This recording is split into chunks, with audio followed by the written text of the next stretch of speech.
वाल्मीकि रामायण को बिना पढ़े वाल्मीकि रामायण का न जाने कौन कौन सा प्रक्षिप्त एडिशन ला करके 2 कौड़ी की किताब के लेखकों के आधार पर या 2 कौड़ी की किताब के प्रकाशकों के आधार पर भगवान राम और भगवती सीता के संवाद को कोट करने वाले लोग नया वाल्मीकि का अवतार बनने चले हैं। किसी कॉम्पिटिटिव एग्जामिनेशन में छात्रों को कंपटीशन का प्रशिक्षण देकर पैसा कमाने वाले लोग, पेट भरने वाले लोग भगवान राम और भगवती सीता के संवाद की व्याख्या करेंगे और उस पर खिल्ली उड़ाएंगे। देश में लाखों कथावाचक हैं, देश में लाखों वाल्मीकि रामायण के व्याख्याकार हैं। देश में 400 सालों से वाल्मीकि रामायण की व्याख्या हो रही है। तुलसी के रामचरितमानस की व्याख्या हो रही है 400 साल से। स्वामी करपात्री जी ने वाल्मीकि रामायण की पूरी व्याख्या कर दी है। राम किंकर जी ने वाल्मीकि रामायण की पूरी व्याख्या कर दी है।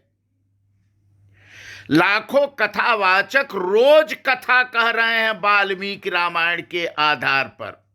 कोई राम और सीता के संवादों की गलत व्याख्या करने का प्रयास नहीं किया। नया शोध के नाम पर, नाम कमाने के लिए, अपने संस्थान से पैसा कमाने के लिए उटपटांग तर्क दे रहे हैं, अर्थ का अनर्थ कर रहे हैं। 360 रामायण हैं इस देश में।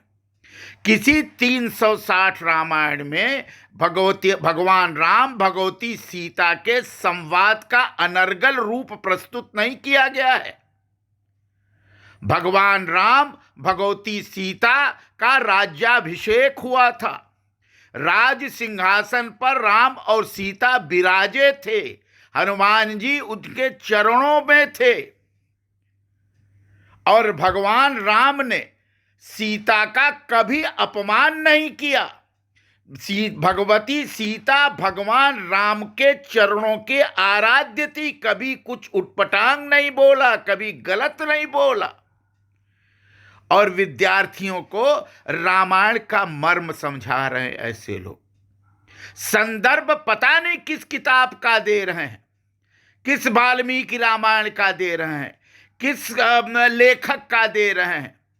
ये जब से 400 वर्षों से लगातार रामायण पर और वाल्मीकि रामायण पर हमले होते रहे हैं।